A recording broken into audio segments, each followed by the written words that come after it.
Hello friends, I welcome you again all to my audio tutorial. In this audio tutorial, I will tell you about the Article 370 of our Constitution, which provides a special status to Jammu and Kashmir. I will read out in very simple English. I hope this audio tutorial will be helpful to it. So starting.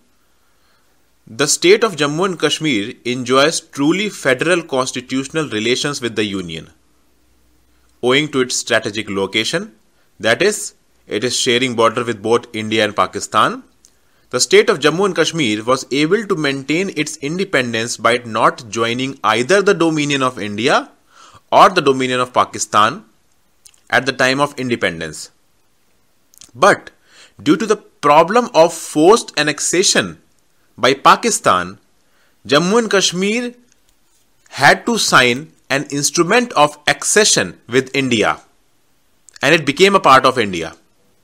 This instrument of accession was signed by Pandit Jawaharlal Nehru, who was the Prime Minister of India, and Maharaja Hari Singh, who was the leader of Jammu and Kashmir, on 26th of October 1947. Under this instrument of accession, the Dominion of India acquired jurisdiction over the state of Jammu and Kashmir with respect to the subject of three areas. Those three areas were the defense area, the external affairs area, and the communication area. The people of the state of Jammu and Kashmir elected a sovereign constituent assembly which met for the first time on 31st of October 1951. Now, under Article 1 of the Indian Constitution, the state of Jammu and Kashmir is a constituent state of the Indian Union. But on the other hand, at the same time, Article 370 of the Part 11 of the Indian Constitution grants a special status to the state of Jammu and Kashmir.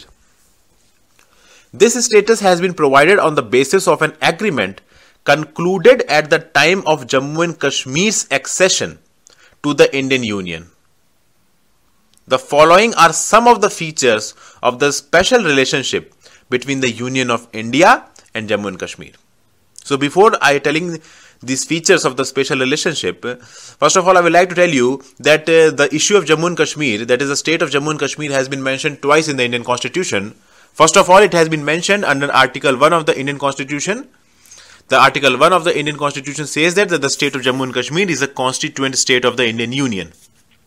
However, Article 370 of Part 21 of Part 21 of the Indian Constitution have granted a special status to Jammu and Kashmir. The reason for granting the special status to Jammu and Kashmir was to give effect to the agreement, that is, to the instrument of accession that was signed between Pandit Jawaharlal Nehru and Maharaja Hari Singh on 26th of October 1947. Now, the very important features of this special relationship between the Union of India and Jammu and Kashmir is as follows.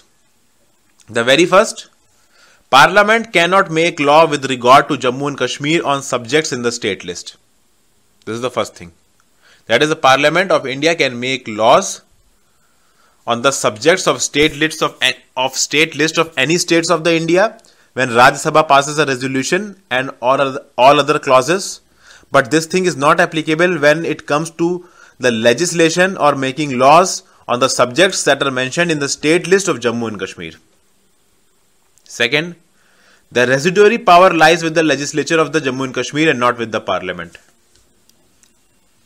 Unlike the other state, in case of Jammu and Kashmir, all the subjects that are not mentioned in the union list or the state list or the concurrent list, that is, all the subjects that are residuary in nature, the power to legislate on them is vested in the legislature of Jammu and Kashmir. Third point, Jammu and Kashmir has its own constitution apart from the Indian Constitution. Its constitution was framed by a constituent assembly of its own, which was adopted on 17th November 1957, and it came into force on 26th January 1957. Adopted on 17th November 1957 and came into force on 26th January 1957.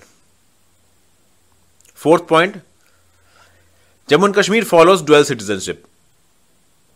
only the citizens of Jammu and Kashmir can take part in the elections of the State Assembly of Jammu and Kashmir, and only they, that is the citizens of Jammu and Kashmir, have the authority or have the right, special right to acquire, own and dispose of immovable property in Jammu and Kashmir. That is, if you are a citizen of India and if you are living in state of Lucknow, that is, you are not a native of Jammu and Kashmir, then you cannot buy a property in Jammu and Kashmir.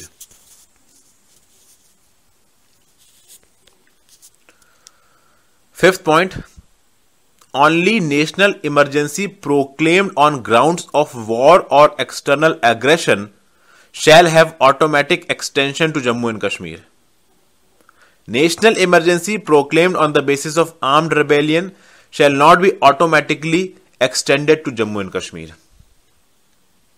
That is, if there is a war or external aggression, then automatically Jammu and Kashmir will also be covered under the authority of emergency powers. However, when a national emergency is proclaimed on the basis of armed rebellion, that is inside the country rebellion, then the emergency provisions will not be automatically extended to Jammu and Kashmir. They have to be extended by an act of parliament in concurrence with the views of the State Assembly of Jammu and Kashmir.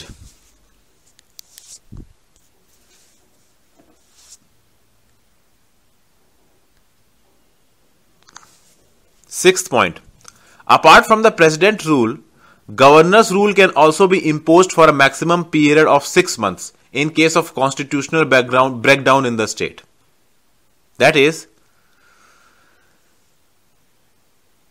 in addition to President rules, Governor's rule can also be imposed for a maximum period of 6 months in case a total constitutional breakdown has occurred in the state of Jammu and Kashmir. Seventh point, Parliament cannot change the name, boundary or territory of Jammu and Kashmir without the concurrence of the state legislature.